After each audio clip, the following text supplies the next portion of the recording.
This is ILTV on the hour, bringing you the biggest stories from Israel and the Middle East in just 5 minutes. I'm Shosh Bedrosian. It is 6 a.m. in New York and 1 p.m. in Israel, and today is day 615 of the war. Let's get into it. We begin this hour's headlines with breaking news that the U.S. Embassy in Israel is now issuing a security alert to U.S. government employees and family members are restricting from being traveled outside of large cities in Israel until further notice, citing increased regional tensions. And developing news that media reports suggest Israel could strike Iran in coming days. According to an NBC News report, sources tell the outlet the strike will most likely be without U.S. support. But the news comes as U.S. envoy Steve Witkoff is set to meet with the Iranian foreign minister to discuss the American proposal for a nuclear deal on Sunday. Now, Iran is expected to hand over their counter-proposal to the nuclear deal, a proposal Tehran finds, quote, unacceptable.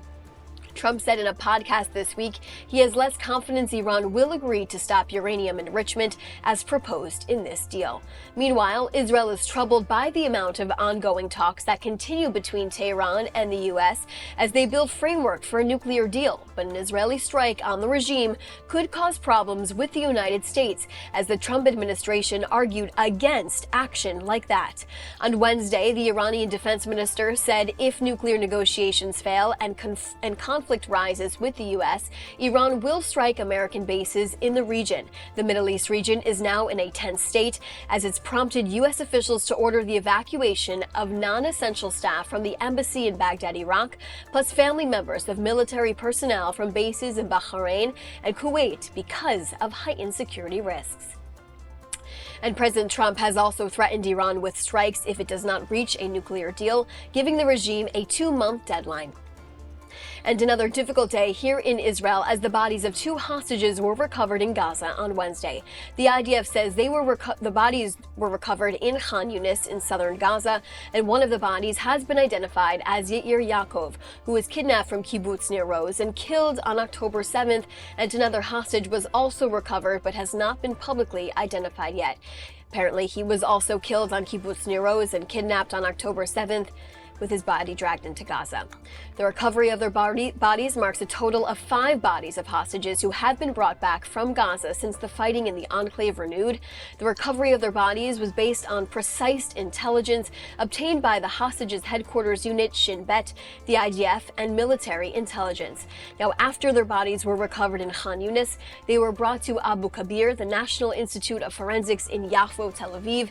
Yair Yaakov was kidnapped from Kibbutz Nir Oz on October 7th, in addition to his partner and 2 sons who were released in November of 2023. Kibbutz Nir Oz announced that he was murdered back in February of 2024. And like we said, the other body has still not been identified yet. Yaakov's 2 sons, Yagil and Or, who survived captivity and released in 2023, confirmed the news on Instagram, saying, "Dad, I love you. I don't even know how to react yet. It's heartbreaking to say this, but I'm already waiting for your funeral." And the Gaza Humanitarian Foundation says 5 staff members of the Palestinian and American team were killed by Hamas on Wednesday night and fears some members of their team may have also been taken hostage by the terror group. GHF says 24 of their staff members were attacked while en route to a distribution center in the area of Khan Yunis. The group says dozens of people were also injured, calling the attack heinous and deliberate. GHF says for days Hamas has been threatening their team, aid workers, and civilians who receive aid from them. And the perpetuating threats actually caused them to shutter their services in recent days. GHF's work and success has been buried in news headlines as its controversial backing from the U.S. and Israel by media outlets has caused its work to not be highlighted. But the group said this week they hit a record high of distributing 2.5 million meals in just one day inside of Gaza. The group said for weeks Hamas sees them as a threat, as the terror group cannot get their hands on any of their aid.